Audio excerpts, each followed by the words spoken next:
I think it's 7 o'clock.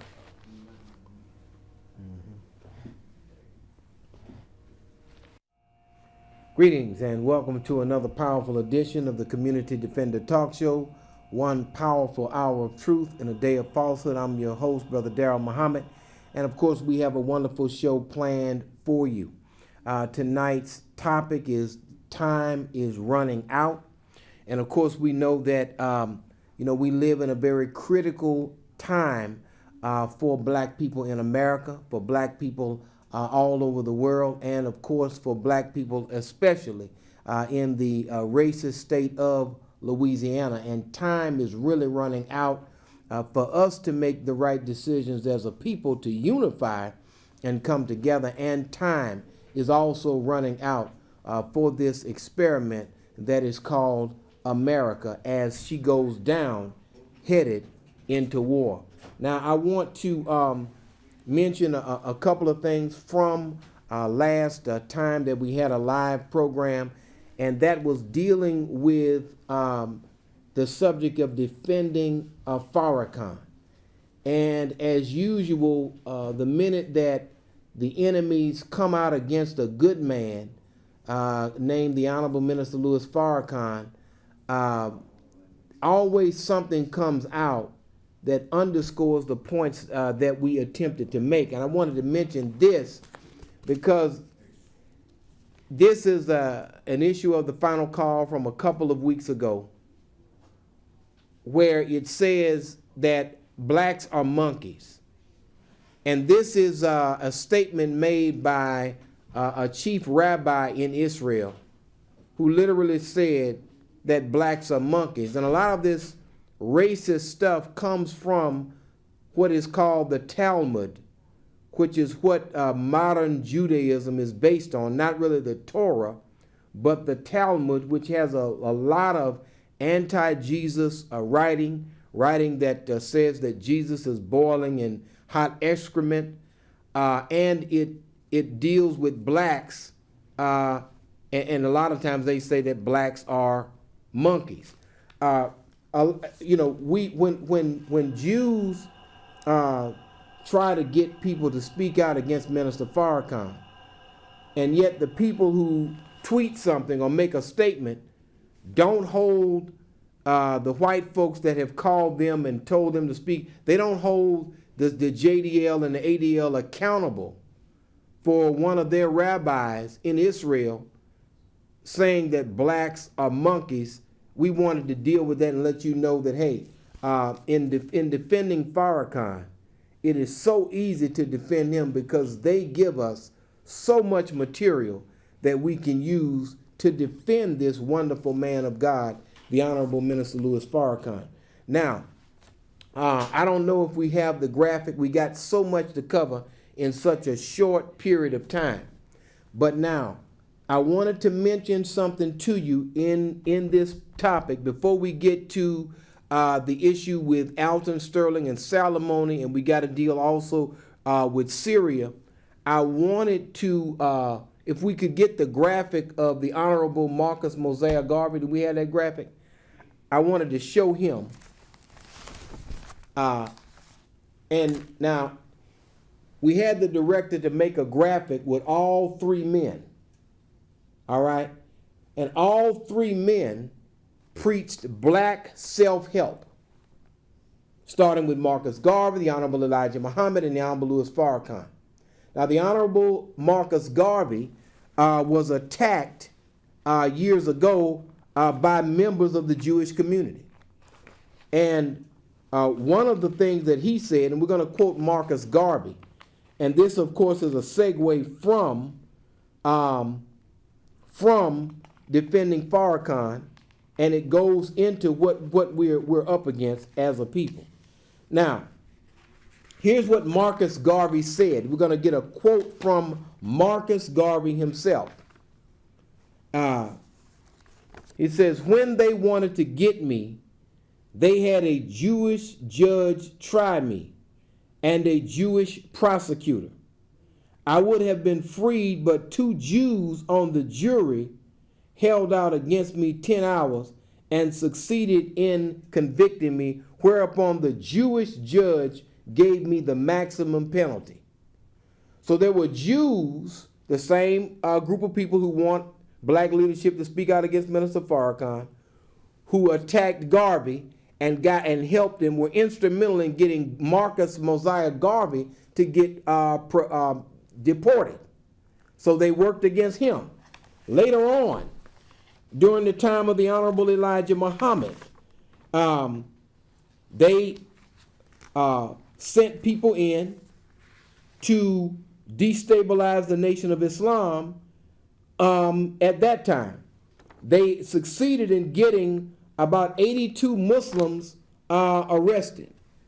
Now, it says in this article, the quote, God's chosen people hired infiltrators to initiate FBI raids and mass arrests of a religious group of black self-help advocates.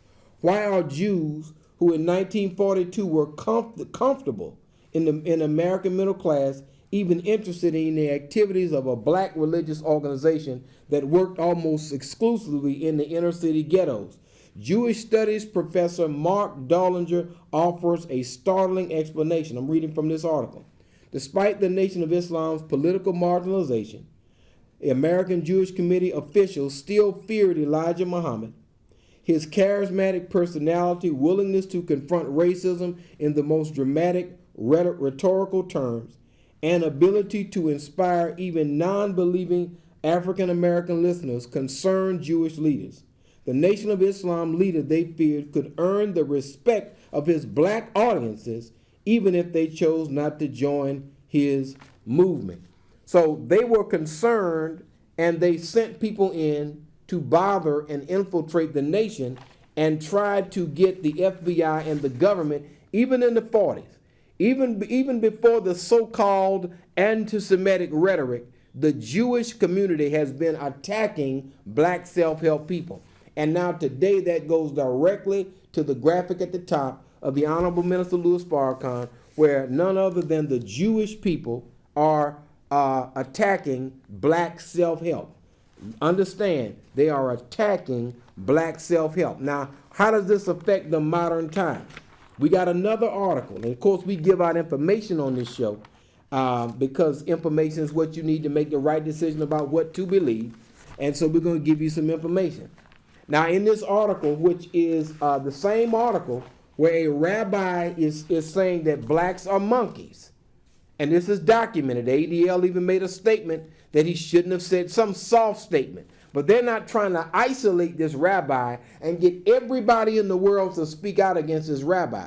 They want everybody in the world to speak out against the Honorable Louis Farrakhan. They wanted everybody in the world to speak out against Marcus Garvey. They want everybody in the world to speak out against the Most Honorable Elijah Muhammad. But they do not want everybody. They don't want this man isolated because they agree with him in the way that they handle black leadership. But I'm going to read from this same issue of the Final Call. Now, all of y'all are going to complain about how the media is racist, and yet a lot of times won't even support black media that is independent of white control. And we're just going to put it out there. You won't even support black media that is independent of outside control, yet you complain about the biasness of the white media. Well, you need to disconnect from it and begin to connect with black media that serves your interest, that informs you.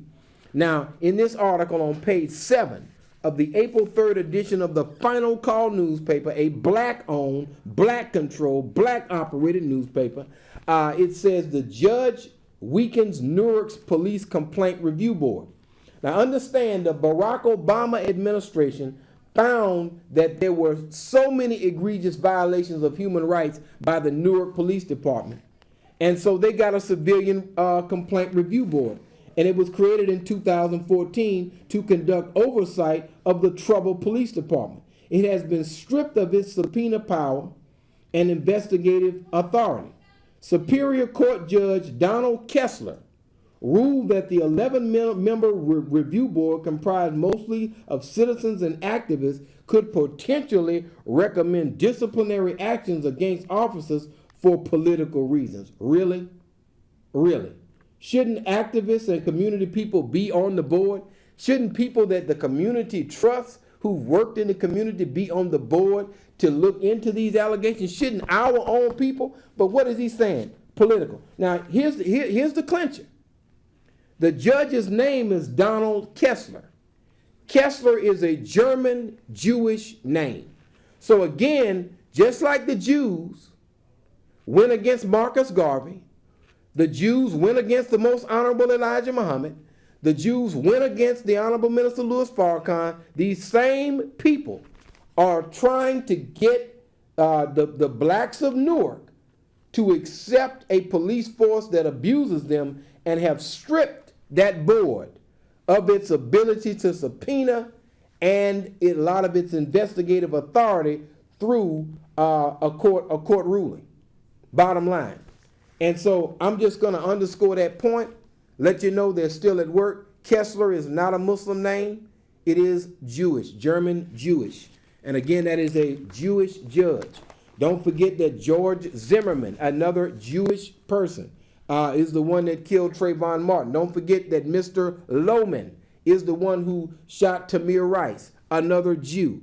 The Johannes Messerly, who shot Oscar Grant, another Jew, who killed Oscar Grant. Don't forget the Abner Louima affair, where Justin Volpe, a Jewish officer, rammed a plunger handle into the rectum of Abner Louima, held down by Officer Schwartz, a Jewish officer, while another Jew was ramming the plunger handle. Then Officer Weiss was watching the door, from what we understand, and making sure nobody came in the restroom. 3 Jews involved in the sodomizing and victimization of that man, one of the most horrendous acts ever publicized against the police of police conduct. And so we had 3 Jews involved. So I want for any black person who is asked about Minister Farrakhan or asked about anti-Semitism to ask Jews about anti-blackism, because we got a ton of it. And I just wanted to let you know that so that we can move on to other things. But anytime anybody's ready to have that debate, we are ready. Now, what I want to do now, if we can, is go ahead and run some video of whose body camera. It's going to be Howie Lake's body camera from the Alton Sterling murder, and that's what it was. And we're going to deal with that issue. Now, wait, before we do that, I got to mention the passing of our warrior queen, Winnie Mandela. Okay? I want to say this about our sister. For 27 years, she stood strong as the spokesperson for the revolution that would bring the blacks out of apartheid. And yes, she did and said some controversial things, but controversy is what revolution is all about.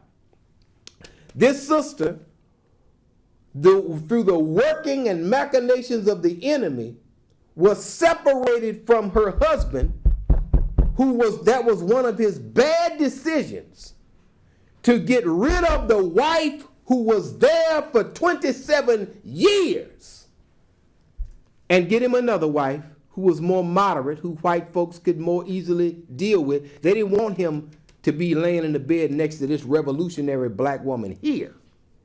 I'm just going to put it out there. And she was marginalized. But let me just tell you this.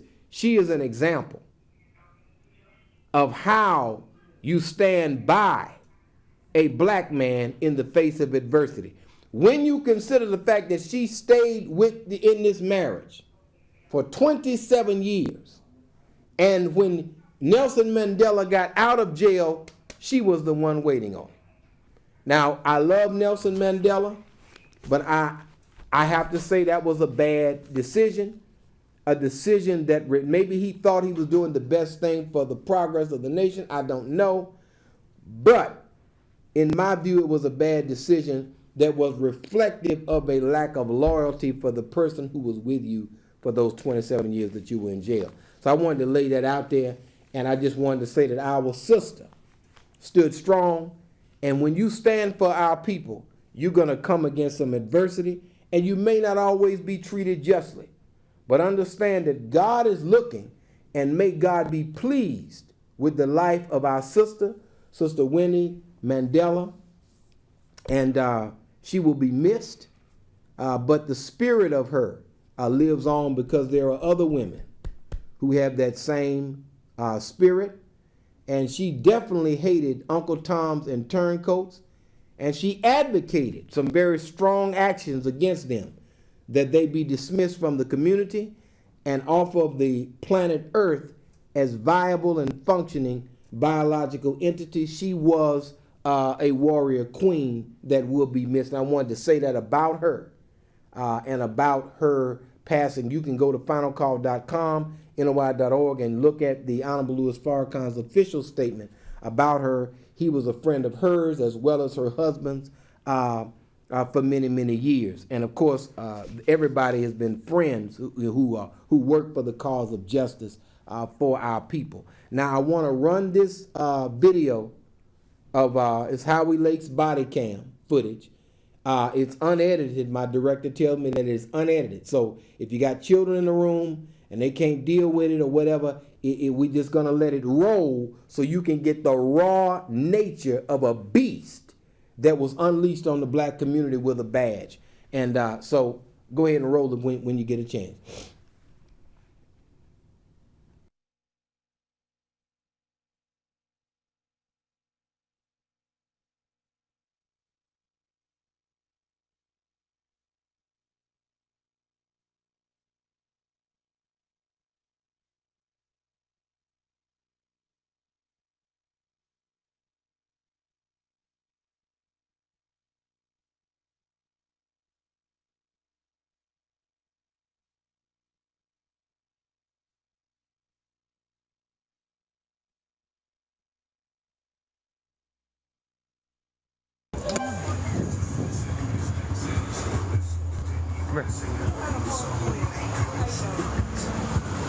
Excuse me, ma'am. Do me a favor, put your hands on that car right quick. What? Stop. About to look, Stop. What you talking about? Put your hands on the car right quick, bro. Don't move, bro. What I'm saying, what I did? Don't fucking move. I ain't your fucking ass. Hey, bro, put your fucking hands on the car. Put your fucking hands on the car. Put your hands on the car, but you do the fucking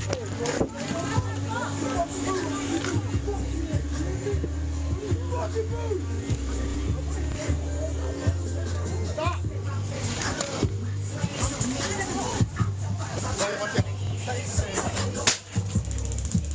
Get on the ground. Get on the ground. I do it again. Hey, bro, get on the fucking ground.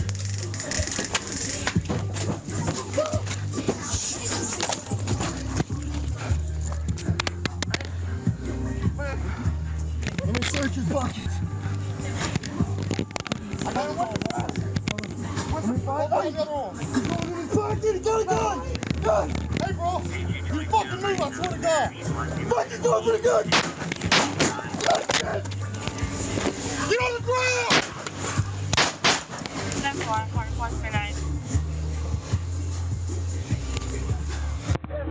1619, shots fired, shots fired. You copy shots fired, no false. We want you no false.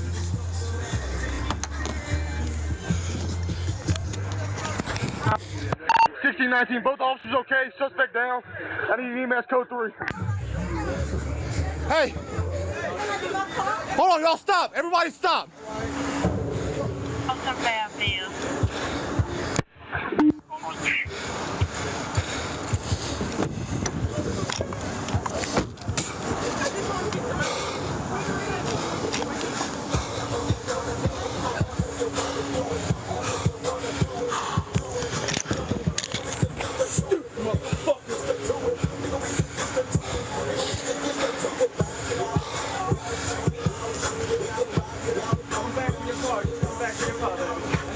Hey, you can't leave with it anyway, so you might as well. Y'all just hang tight, okay? Where's the gun, Howie? It's in my car, I got it. That is on my car. I'll come back for it. I'm gonna turn it off. It's unlocked. 10-4.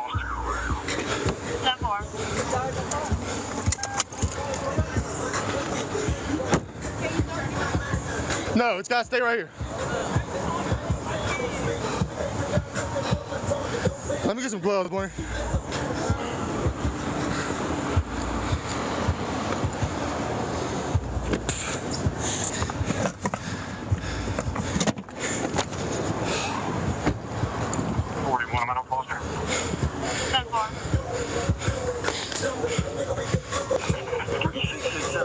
It's code 4. That gun secure, Howie? Just, hey, secure them, get them fucking detained, because they were out here when it happened. Can y'all start roping some of this shit off? I mean, I don't want to handcuff the dude. Fuck it, just let him be. Fuck it. Stupid ass motherfucker. Hey, yeah, it's in my car. Detain them. I understand that, but you're not under arrest. You were out here, you witnessed everything, so we're gonna detain you right quick, okay? Damn, man. Come here, bro. Put him in your car. He's not 15. 16, 19. 10-4. Anything over here? Well, the units involved in the shooting. Yeah, we need tape. We need to secure this whole motherfucker. Oh, we looking for anything over here? No, he had a gun.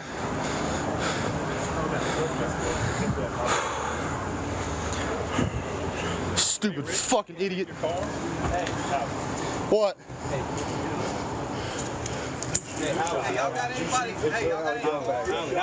What? Did you shot your back, bro? No, I didn't. Who did? Get him somewhere. Get him in the car. Huh? Yeah. Yeah. Walk over to my car, bro. Get on the street. 1198. Yeah, brother. Canine 445 second district. We don't need no more units. They are arming the rebels.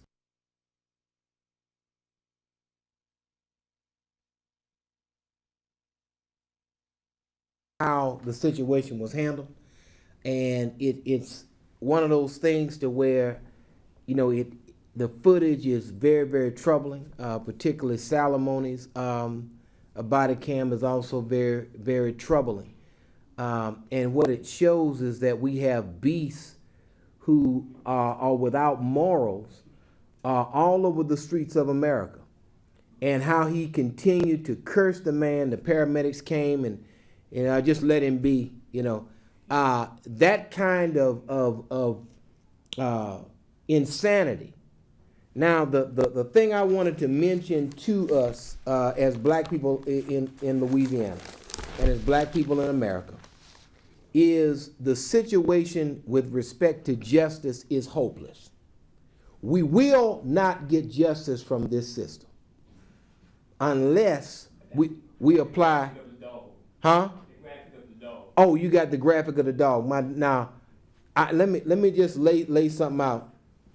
If you would, brother director, go ahead on and put that other graphic to illustrate a point. Now, here's what we're looking at. We're looking at two stories. Okay? Dog owner gets $75,000 in packed over Iberia Parish deputy's K9 killing. Okay? $75,000. Family speaks out after they win a civil lawsuit in the death of Michael Jones, who was beat to death in the jail. Horrendous beating. We showed you the pictures some years ago. The jury only awarded $61,000, but for the dog, they got $75,000. A dog that was shot. When we tell you that a dog outranks black people in American society, it is not hyperbole. We are not trying to be funny. We are not trying to exaggerate. We are telling you the pure, unadulterated truth. The other thing I'm going to say is Howie Lake, I think his name is Howie Lake, the other officer in the Alton Sterling murder. He was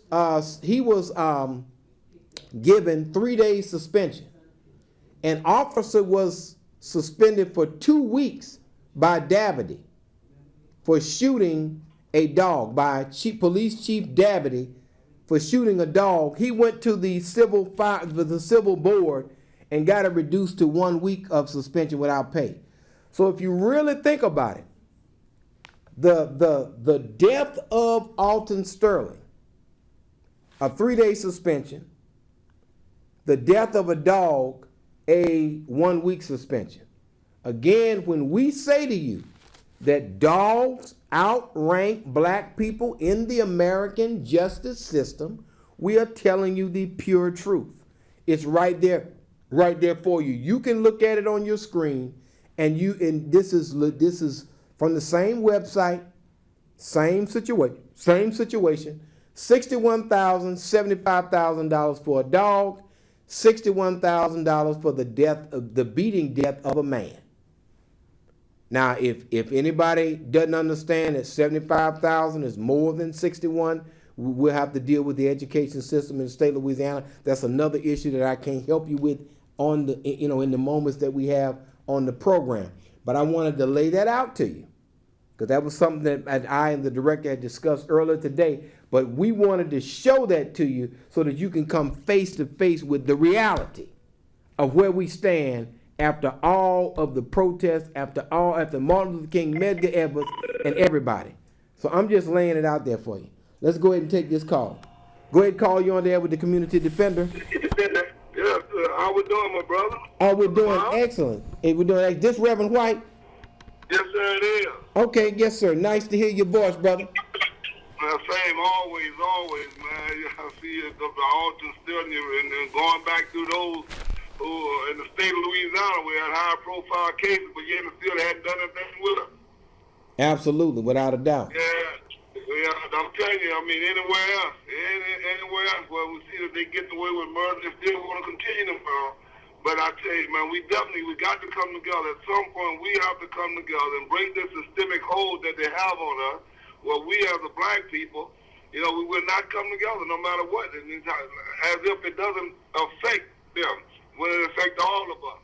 Everybody that has impacted us all, because they got away with his and the firing of the one officer and nothing done to the other one, but yet and still, he could have stopped them from firing. He could have pushed them off of it. Yes, he could have. Yes, he could have. Even when they put the gun to his head, calling him all kind of names and cursing him out, he could have called for a supervisor. He could have called for someone that was over them, because he seen how that was going fast. So, and what 3 days suspension, I think it was? Yes, sir. 3 days suspension. Well, right. Well, he should have been terminated because it said he followed protocol. Well, no, because the guy didn't do anything. Because somebody reported something, he didn't do anything. When he was asking, that was the question was, well, what y'all doing? Why y'all doing it? They didn't answer.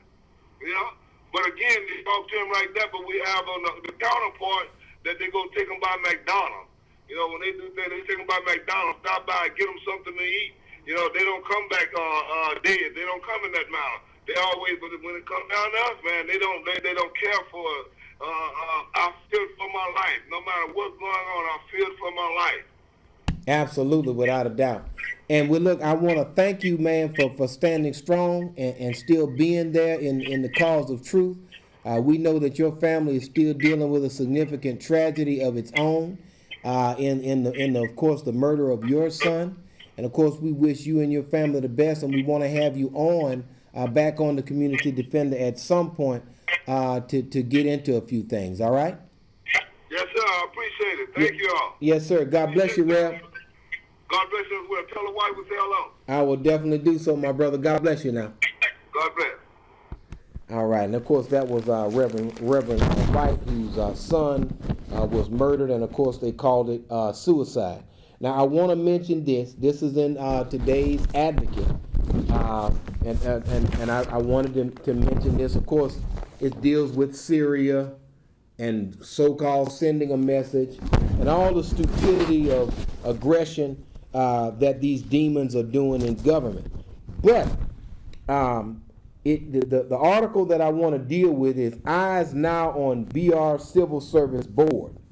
After less than 4 months on the job, and this is what it says, Baton Rouge Police Chief Murphy Paul stepped into the national spotlight announcing his decision to fire Officer Blaine Salamone for violating department policies during the 2016 fatal shooting of Alton Sterling. Now attention is set to turn to a relatively obscure board with the power to uphold or overturn the officer's termination. potentially leaving Paul without the last word in a discipline ruling that could prove to be one of the most significant moves as chief. Salamone filed his appeal Friday with the Municipal Fire and Police Civil Service Board. Under Louisiana law, civil service boards give a second review to determine whether government employees were fairly disciplined. In this case, the Baton Rouge board will evaluate whether Paul acted in good faith and for cause. Now, I want to say this, because there was an article Friday before last in the Advocate where Murphy Paul was quoted as saying that there was division within the department on racial lines and that people were threatening to quit or to resign, and that he felt that he would ultimately be able to convince people to stay. Let me just say this.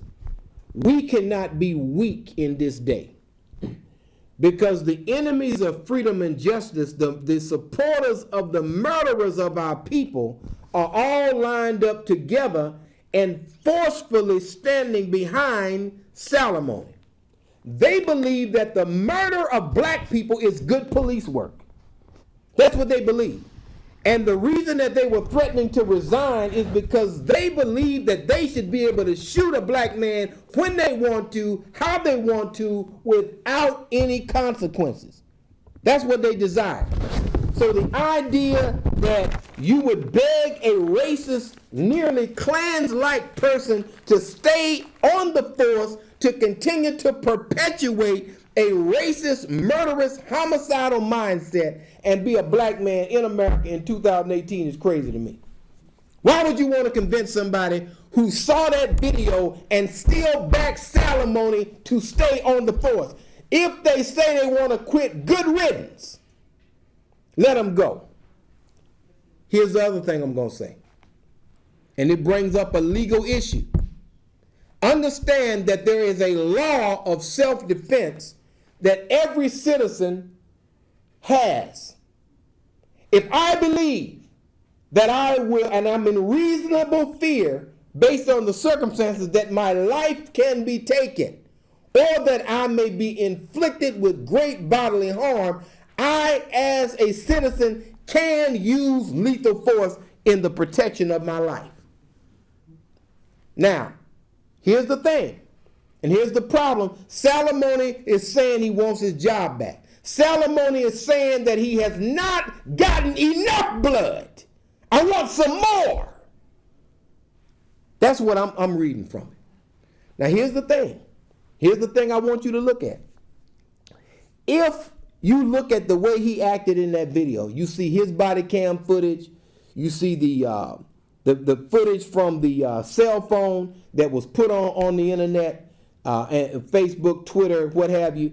If you see that and you encounter this officer who you know is mentally unstable, it brings every citizen that encounters him is in reasonable fear that they could lose their life, and in reasonable fear that they might be inflicted with great bodily harm. And so it brings up a situation. Can a citizen, upon dealing with this man, if he's irate, yelling, coming close to them, they're in reasonable fear for their life, because this man is unstable. And there is a chance that the demons on the Civil Service Board may actually let him back on. And if they let him back on and unleash this dog onto the community, then it puts every citizen in reasonable fear for their life who comes in contact with him, thereby triggering the legal ability to take lethal force and protect yourself. Because we've exhausted everything, but you want to let this damn dog back out here to abuse the community. Let me just say this. We don't want him anywhere near us. He is persona non grata. We don't want him. Keep him out there in Denham Springs. Keep him in Walker. Keep him away from other human beings and families. He's a danger. He's a threat to the safety of every black man and woman in Baton Rouge. Period. Keep him away from us. Go ahead, Carl. You're on the air with the Community Defender. Yes, Brother Daryl. Daryl. Powerful show, and it really hurts to when you see how he actually slaughtered, Salamo actually slaughtered Alton Sterling. And, you know, it makes you so outlandish. You're so furious. You're so mad. That's the same way Justin Ortiz killed Victor White III 4 years ago in New Iberia, Louisiana. And we, as law-abiding citizens, what can we do? How do we handle these no-good, disrespectful, illiterate dogs with a badge that continue to kill our people? In New Iberia, we have millions of dollars in lawsuit against Crooked Louis Ackle. And Crooked Louis Ackle is still the sheriff out there. So I want to thank y'all so much. And people that's listening to us, maybe if we could stop spending our money in Baton Rouge, stop spending our money in New Iberia, maybe they might find being bankrupt good enough to stop all of this abuse among our young black men. Thank you so very much. Look, the thing I'm going to say is the police union is without morals. The fact that they back Salamone presupposes that there is no morals within those people. They're not even people, in my view. They're without morals. They're without character. They're without substance. In terms, they're not. You can't really call those like people. You really can't call them animals because animals only kill when they're hungry. They just want to kill. They're worse than animals. And they back Salamone strongly. So why can't the mayor and the chief of police back the people strongly? If they're backing homicidal maniacs in a strong way on the evil side, why can't the mayor and the police chief back the people in a righteous side? And like I said, Chief Murphy Paul, if they want to quit, tell them to go. Good riddance. Because we don't need that kind of mentality on the force among people. Understand, sexual assault is rampant on the Baton Rouge police force. They plant dope on people. They deal dope. It is becoming a criminal enterprise. And Murphy Paul, you are charged with cleaning that up. Don't ask the corrupt people to stay who don't and can then kiss their butt and give them the best jobs to convince them to stay. And really wind up discriminating against a black person who may have been deserving of that job. Why do we always have to kiss the butt of racists who murder our people or who advocate such activity? Why are you kissing them in the butt? You're the chief. If they want to roll out. Because when black people didn't like something, we were told, hey, if you don't like it, go. I think they should be told the same thing. You don't like it, roll out. Go ahead, Carl. You're on there with the community defender. Good evening, my brother. Great show tonight. Listen, watching that video, brother, the video speaks for itself. And the thing is, when if you remember last couple of weeks ago when the Louisiana Attorney General came out and gave his statement and so forth, and based on what he saw and the evidence presented, he could not bring any indictments against the officers. Well, the thing is this, Brother Daryl. The video, what was the purpose of having the video? If the video shows a lot, tells a lot. If you look at the whole video, you could see Alton Sterling already had a table set up over there for what he was doing, earning some money, whether how you want to characterize what he was doing. And the store owner was standing out there, and he didn't have a problem because they would not give him a table if you watch the video. It's a lot of evidence and have a lot of people standing calmly out there. But the way these officers handle these people over there, the way they were being talked to, let you know that mentality of the Baton Rouge City Police. Now, for the life of me, I can't understand why this Attorney General did not take into account all of these things and just to bring it to a grand jury. Now, all of a sudden, a month ago, Attorney General Jeff Landry wanted to appoint a person from the Lafayette area as Attorney Pat McGee, formerly of the 15 JDC, as the chief criminal prosecutor. And I listened to the radio today where Mr. McGee was on, and he basically said, well, a lot of people have problems with Jeff Landry. Jeff Landry is extremely conservative. He's a good friend of mine. Some people, and he said, quote unquote, he even said, if you want to call and challenge what I heard him say on radio, he could be welcome to. He basically said, well, some people think that Jeff Landry, some of his comments or some of his ideas is racist. Well, I can tell you, he is a racist. I'm from St. Martin Parish. I live in St. Martin Parish, in Iberia Parish, where Jeff Landry is from. He is a racist. He's in a straight-up same mode of Jeff Sessions. But for the life of me, I could not understand why the black authorities in that area, who were the city council, and all those who were actually believing that Jeff Landry, after 10 months, would come out and say he would be doing an indictment. That was nothing more than a rope-a-dope, brother, down to get people all desensitized and then to come out and give that statement. So we got to look at the handwriting on the wall. We got some enablers of people like Jeff Landry. We got some enablers of the people who run those racist police unions. These people cannot exist without racist enablers. And until black folks start calling a spade, and if Mr. McGee should recognize that his good friend Jeff Landry is a straight up racist, well then, you know what, we're never going to progress. It don't make any difference how many of you, whether Jeff Landry or Mr. McGee, who has both degrees from Southern University, talk about they got degrees from Southern, makes them friends of black folk, because if you're upholding racist people, you're upholding racist views, and you're hurting your own black folks. So I just wanted to bring that statement out. It's not a swipe at anybody, the fact speaking for themselves. Thank you so much, Brother Daryl. Absolutely, man. Look, and I do appreciate everything that you said. I think that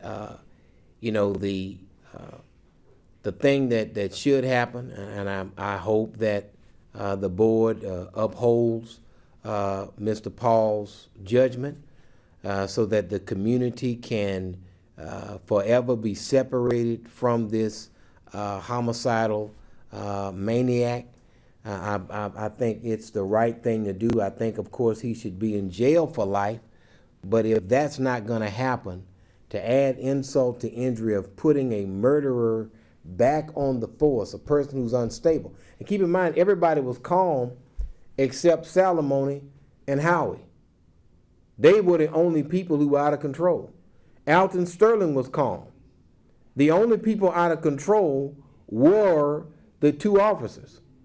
Everybody else was calm. The store owner, everybody's just out there relaxing.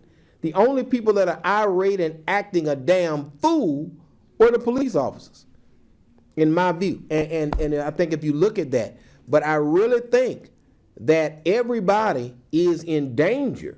And I'm speaking for the citizen, that everybody is in danger if this person is in contact with other human beings with the authority of arrest, with a taser and a gun. Everybody is in danger. And we're more in danger than, sometimes when there's an armed robber on the loose, everybody says, well, you're in danger right now. There's a lot of string armed robberies. Well, what about an armed robber and a murderer with the power of arrest, with a badge and a gun and a taser provided for him by the taxpayer? That's even more dangerous than a criminal, because at least a criminal can be caught, or a person who is said to be a criminal can be caught. But a criminal that has a badge and the authority of arrest, he is more dangerous to me, more dangerous to the citizen, more dangerous than any criminal that's running around out here today. And that's just a fact. If he's unleashed on the community, it will be very, very bad, and the community should consider economic sanctions on a mall to shut that mall down until that boy is gone. Period. He's an animal. Now I want to run a couple of videos where the Honorable Louis Farrakhan deals with this serious situation. Donald Trump is using lies to base military action because they're losing the civil war. The rebels that were backed by the CIA to overthrow Assad so that they can take the oil and the resources of Syria, and so that they can please the racist, anti-black Israel. They're using the lie of chemical weapons. And I'm telling you straight up, it's a lie. It's a false flag operation. Every time Assad makes gains, all of a sudden they bring up chemical weapons. And again, if somebody dies of sarin gas or nerve agent or chlorine, they're just as dead as if you kill them with a bullet. So what's the issue? The issue is to make you think that there's a moral basis for what they're doing. There is no moral basis for what Donald Trump did, and there was no moral basis for what Barack Obama suggested doing, which was bombing the Syrian regime based upon chemical weapons. And I think he backed down because he knew it was a false flag. Let's go ahead and roll the video. They are arming the rebels against Assad. Assad, right. That is what is keeping this going and making it more violent.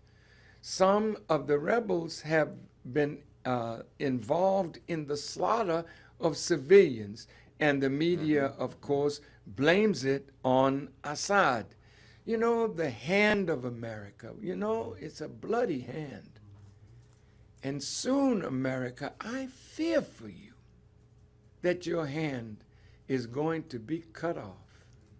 And your interference in sovereign nations as they try to solve their problems is making it bad for you at home. I believe that the more you arm the rebels, you are the one that's keeping the slaughter going. That is a government that has power. It's legitimate. Right. Whether you like that government or not, it is a legitimate government that you desire to see overthrown. And this is a part of what you have planned years ago. The neoconservatives, they wanted to knock out Libya. They want to knock out Sudan. They want to knock out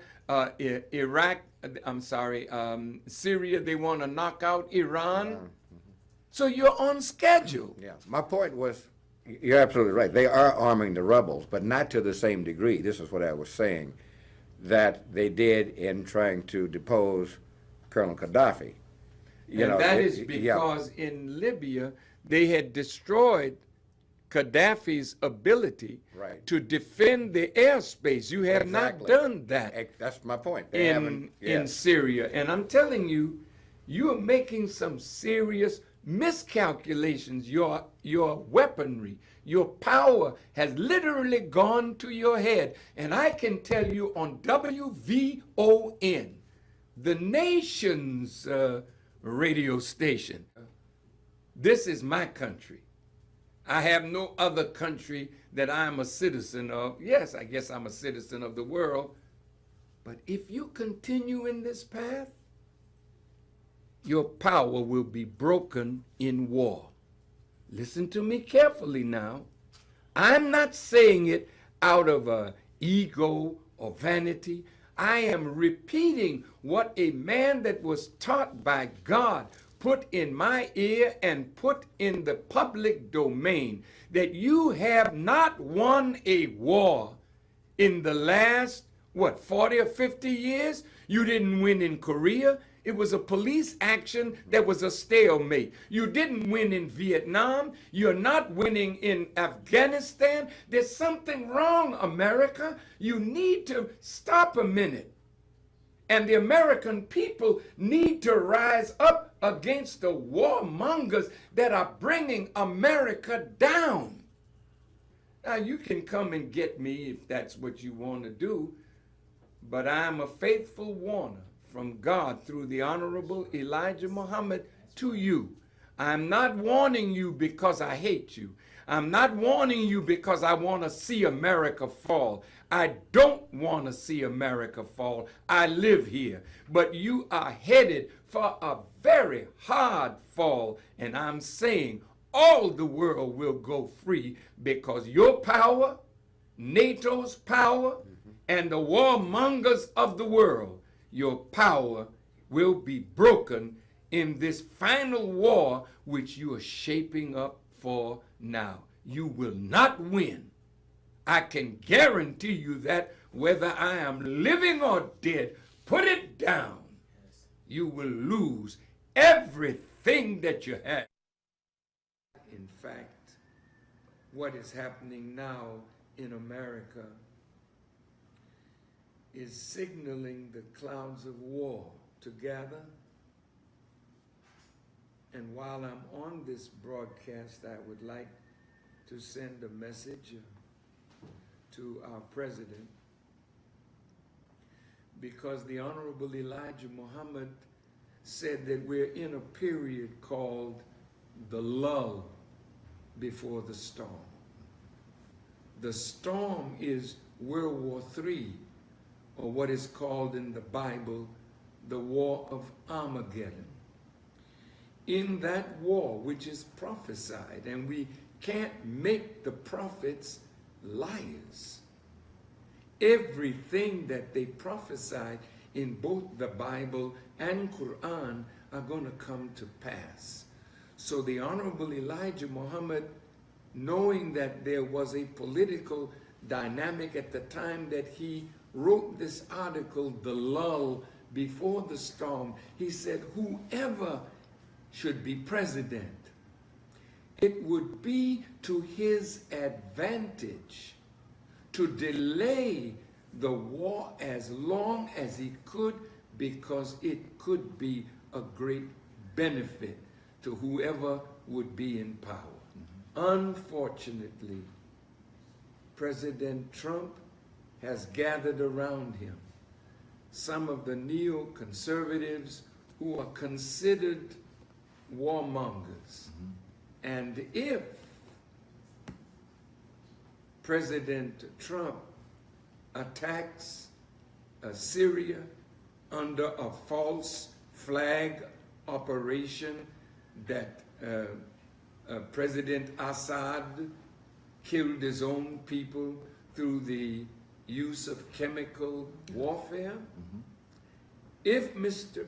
Trump goes the way he is presently going, it would be like taking a gun and putting it to his head and to the head of America and to the head of the Western world. The Western world will not survive this war. So once the war is started, the end of this present world has arrived. That is my warning to Mr. Trump. Delay it as long as you can, for as long as you can is to your benefit and to the benefit of America and all your so-called allies. They are arming. And of course, that was the Honorable Minister Louis Farrakhan. Again, I want to thank everybody for tuning in to tonight's program. And of course, we are hopeful that a murderer will not be unleashed on the community and that the community can live more peacefully without this person there. But in the meantime and between time, each one of us in the community must show one another that love that we need to show in order to go forward. Show your neighbor some love, show your brother and sister some love, and let us, of course, hope that this criminal is not put back on the street, wherein we all would be in grave danger for our lives. Thank you for listening, and we're going to come right back at you with another hard-hitting show. May God continue to bless each and every one of you and your families, and we'll be looking at you soon. Love you now.